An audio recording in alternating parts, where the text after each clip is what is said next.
Oui, allô, bonjour et bonsoir tout le monde. Shalom, c'est le pasteur Billet de l'église Christ Faith Tabernacle International Churches.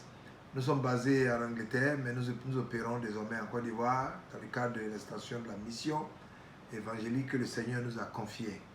Depuis un moment, nous avons ouvert des discussions et des enseignements sur certaines choses pour nous permettre les uns les autres de revenir à la parole de Dieu afin de se protéger contre les doctrines erronées qui volent par-ci et par-là ces derniers temps.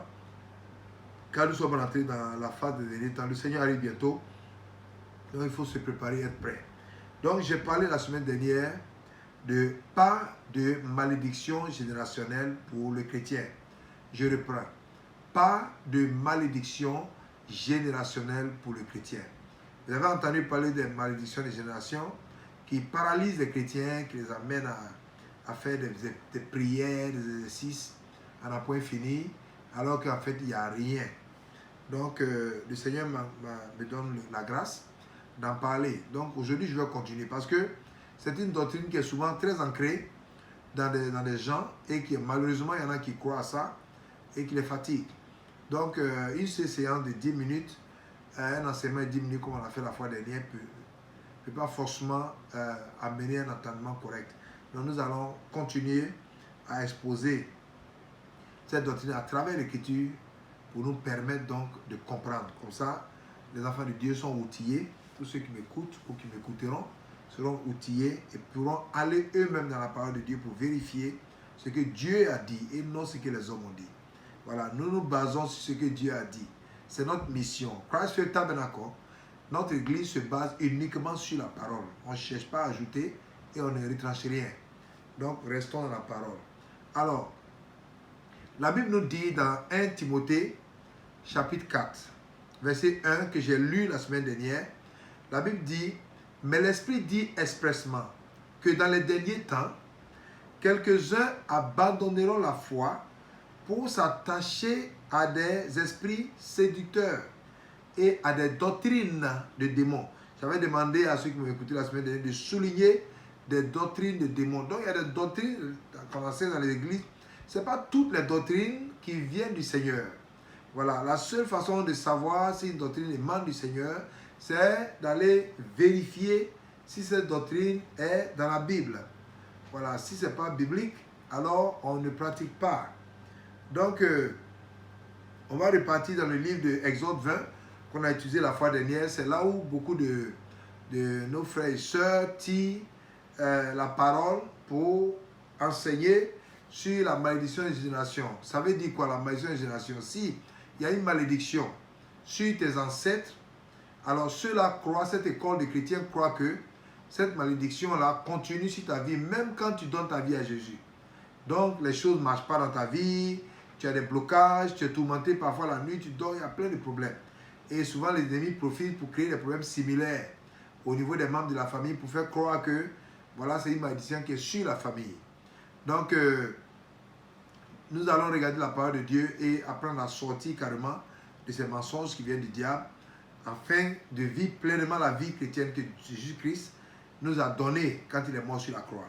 Donc, qu'est-ce que la Bible dit? Dans le livre de Exode chapitre 20, verset 4, la Bible dit, « Tu ne feras point d'image taillée, ni de représentation quelconque des choses qui sont en haut dans les cieux, qui sont en bas sur la terre, et qui sont dans les eaux plus bas que la terre. Tu ne te prosterneras point devant elles, et tu ne serviras point. Tu ne les serviras point, car moi, l'Éternel ton Dieu, je suis un Dieu jaloux qui punit. » Voilà, il faut qu'on mette l'accent sur ça, parce que c'est de là que l'erreur vient, que les uns et les autres tirent la parole. Alors, qui punit l'iniquité des pères sur les enfants, jusqu'à la 3e et 4e génération de ceux qui me haïssent. Voilà, il faut ajouter les mots tels qu'écrits. Dieu dit, il punit les péchés ou les manquements des parents sur les enfants de la 3e à la 4e génération. Pour qui? Est-ce que c'est pour ceux qui sont nés de nouveau ou ceux qui ne sont pas nés de nouveau? Regardons la parole de Dieu. La Bible dit, de ceux qui me haïssent. Est-ce que tu as de la haine pour Dieu? Est-ce que mon frère, ma soeur, vous avez de la haine pour le Seigneur? Est-ce que vous avez de la haine pour Jésus? Vous avez de la haine pour le Saint-Esprit? Vous avez la haine pour Dieu le Père? Non. Si vous n'avez pas la haine pour Dieu, que vous aimez Dieu, Dieu dit que cette disposition de sa loi s'applique pour ceux qui ont de la haine. Il faut lire la parole jusqu'au bout. Maintenant, écoutez, verset 6. Parce qu'il ne faut pas s'arrêter là. Il faut voir un peu ce que le Seigneur dit après ça. Et qui fait miséricorde jusqu'à 1000 générations. Jusqu'à 1000 générations à ceux qui m'aiment et qui gardent mes commandements. Voilà qu'il est clair. Dieu dit, pour ceux qui ont de la haine pour moi, qui ne m'aiment pas, qui ne gardent pas mes commandements et qui font ce qu'ils veulent, ceux-là qui continuent dans leur lignée, la malédiction restera sur leur vie. Mais si tu l'aimes et que tu viens à lui, alors tu tombes dans la catégorie de ceux qui reçoivent la miséricorde du Seigneur jusqu'à 1000 générations. Donc, toi-même, tes enfants et tes arrière-petits-enfants qui arrivent, jusqu'à 1000 générations descendant de toi, alors sont bénis par le Seigneur, reçoivent la miséricorde du Seigneur.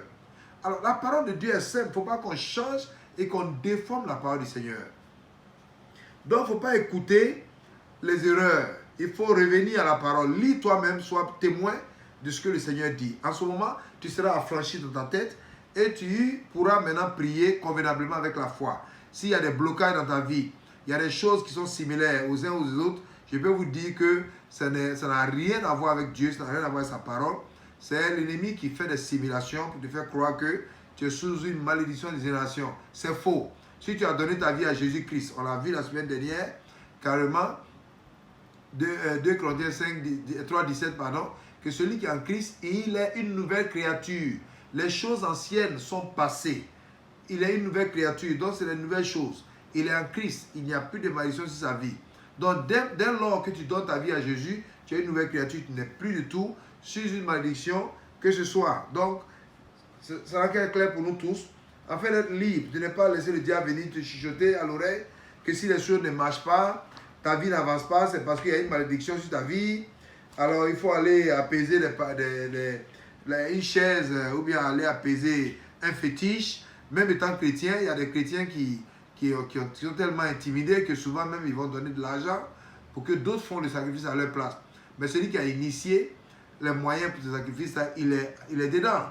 Donc un chrétien ne peut pas donner de l'argent pour qu'on aille faire des pratiques diaboliques, des pratiques de fétiches pour te délivrer. Non, tu n'as pas besoin de te faire délivrer par qui que ce soit. Toi-même, tu es délivré dans le Christ.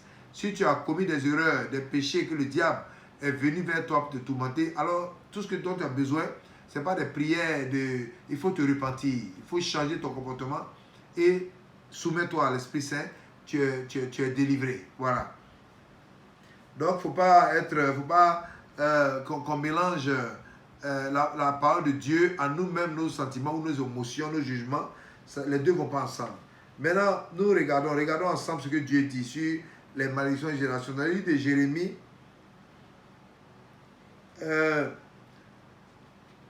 où nous sommes, Jérémie chapitre 31, verset 29. La Bible dit, en ces jours-là, on ne dira plus, les pères ont mangé des raisins verts et les dents des enfants ont été agacées. Parce qu'il y avait un proverbe qui confirmait donc le livre de Exode chapitre 20, verset 4, qui disait que aussi les parents font des choses, alors Dieu va punir les enfants et les petits-enfants et les arrière-petits-enfants jusqu'à 4 générations. Mais le Seigneur a dit, en ces jours-là, ce proverbe-là ne va plus être dit en Israël, que les pères ont mangé des raisins verts et les dents des enfants sont agacées. C'est ce qu'ils utilisaient pour refléter donc la parole de Dieu. Dieu dit, on ne va plus jamais dire ça. Et écoutez ce que le Seigneur dit. Verset 30. Mais chacun mourra pour sa propre iniquité. Tout homme qui mangera des raisins verts, ses dents en seront agacées.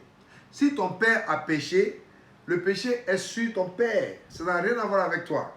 Si toi, tu as péché, ça n'a rien à voir avec tes enfants. C'est ce que le Seigneur dit. Voilà, donc Dieu dit, il est le Dieu de tous les esprits, c'est lui qui a tout créé.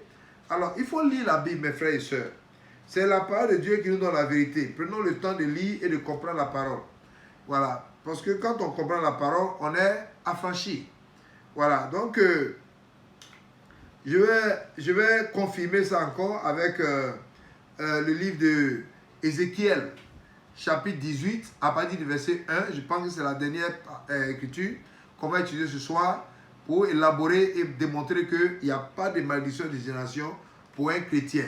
Un chrétien qui a donné sa vie à Jésus n'est pas soumis à une malédiction de génération. Si les choses ne vont pas dans ta vie, alors retourne vers le Seigneur et prie et demande au Seigneur qu'est-ce qui ne va pas. Il va te dire, le Saint-Esprit va toujours te révéler des choses. Voilà, donc il n'y a rien du tout. Alors, ça peut être un test pour t'entraîner une formation, dans une saison de formation, pour t'envoyer les bénédictions. Mais souvent, personne ne veut souffrir, personne ne veut endurer les épreuves. On veut la facilité. Donc, souvent, quand Dieu te met dans une position d'attente, alors il y a des charlatans qui arrivent, qui disent que, oh non, si tu es dans cette position-là, tu n'es pas encore marié depuis, c'est parce qu'il y a une malédiction de génération sur ta famille. Non. Tu n'as pas encore d'enfant, c'est parce qu'il y a une malédiction de génération sur ta famille.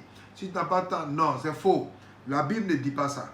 Voilà, Dieu est au ciel, il est avec nous, il est en nous, il est capable de tout. Rien n'est impossible à Dieu. Donc, il ne faut pas croire à ces choses-là. Alors, la dernière parole, c'est Ézéchiel chapitre 18. Voilà, quand j'enseigne, si vous avez votre Bible, vous pouvez prendre la Bible, comme ça on parcourt ensemble. Ézéchiel chapitre 18, à partir du verset 1. La Bible dit quoi? La parole de l'Éternel me fut adressée en ces mots. Pourquoi dites-vous ce proverbe dans le pays d'Israël? Les pères ont mangé des raisins verts et les dents des enfants ont été agacées. C'est ce que nous avons vu tout à l'heure dans Jérémie 31, verset 29. C'est ce que les gens disaient dans le pays d'Israël. Mais voilà ce que Dieu dit. Je suis vivant, dit le Seigneur. L'Éternel dit le Seigneur, l'Éternel. Vous n'aurez plus lieu de dire ce proverbe en Israël. Voici, toute âme, toutes les âmes sont à moi, a dit le Seigneur. Toutes âmes sont à moi. L'âme du Fils comme l'âme du Père. L'une et l'autre sont à moi. L'âme qui pêche, c'est celle qui mourra, a dit le Seigneur. Voilà, l'âme qui pêche, c'est celle qui mourra. Donc, si le père pêche, c'est le père qui mourra. Ses péchés ne vont pas être transmis sur ses enfants. Voilà. Pour ceux qui ne sont pas dans le Seigneur, alors, l'ennemi a le plein pouvoir d'agir sur leur vie. Donc, il peut répéter les mêmes afflictions du père sur l'enfant. C'est ce qu'on appelle malédiction générationnelle. Les mêmes afflictions de la père sur l'enfant, sur l'arrière-petits-enfants. Parce qu'ils ne sont pas nés de nouveau, ils n'ont aucune protection. Donc, l'ennemi peut faire ce qu'il veut. Il peut refléter ça, il peut transmettre ça pour faire croire aux gens, aux uns aux autres, à cette doctrine. Mais celui qui est dans le Christ, la Bible dit que Dieu fait miséricorde pour 1000 générations émanant de cette personne-là. Donc, restons dans la confiance de la parole de Dieu et que Dieu vous bénisse. Au nom de Jésus-Christ. Amen. Prions, Seigneur, je te bénis infiniment ce soir, je te rends grâce. Oh mon roi et mon Dieu, tu es bon, tu es magnifique. Ta parole est vérité. La Bible dit que ta parole est honorée. Tu honores ta parole. Je te bénis parce que ta parole est honorée. Dieu n'est pas un fils d'homme pour changer ce qu'il dit. Dieu n'est pas un fils d'homme pour mentir. En lui, il n'y a point d'iniquité. Est-ce qu'il a promis et ne l'a pas accompli? Est-ce qu'il a prédit et ne l'a pas fait? Dieu a la puissance, il le fait. Il n'y a aucune iniquité dans le Seigneur, il n'y a aucun mensonge en lui. La parole de Dieu est vérité. Je prie pour toi, mon frère. Toi, à qui on a fait croire que tu étais sur une malédiction de génération, je te déclare affranchi par la lumière du Seigneur dans tes pensées. Au nom de Jésus-Christ de Nazareth, reçois la lumière du Saint-Esprit en toi. Reçois la lumière, reçois la lumière. Que la peur te quitte au nom de Jésus. Tu ne mourras pas, mais tu vivras pour déclarer les lois de l'Éternel. Ton destin sera accompli au nom de Jésus-Christ de Nazareth. Tout ce que Satan rôde autour, depuis un moment, je prie que le feu du Saint-Esprit détruise la présence de l'ennemi sur leur vie au nom de Jésus-Christ de Nazareth. Je prie, celui qui se dit depuis un moment donné que sa vie tourne en rond, rien n'avance, je dis, reçois la vitesse du Seigneur, reçois le progrès, que la lumière du Seigneur vienne à toi, le chemin pour aller de l'avant, pour avancer, Reçois ça au nom de Jésus-Christ de Nazareth. Dans les rêves, dans les rêves, dans ton sommeil, Dieu il va te révéler le chemin, il va te révéler les étapes qui arrivent devant toi au nom de Jésus-Christ de Nazareth. Tu es libre, tu es affranchi au nom de Jésus-Christ. Tu es guéri de tout maux au nom de Jésus-Christ de Nazareth. Amen. Shalom.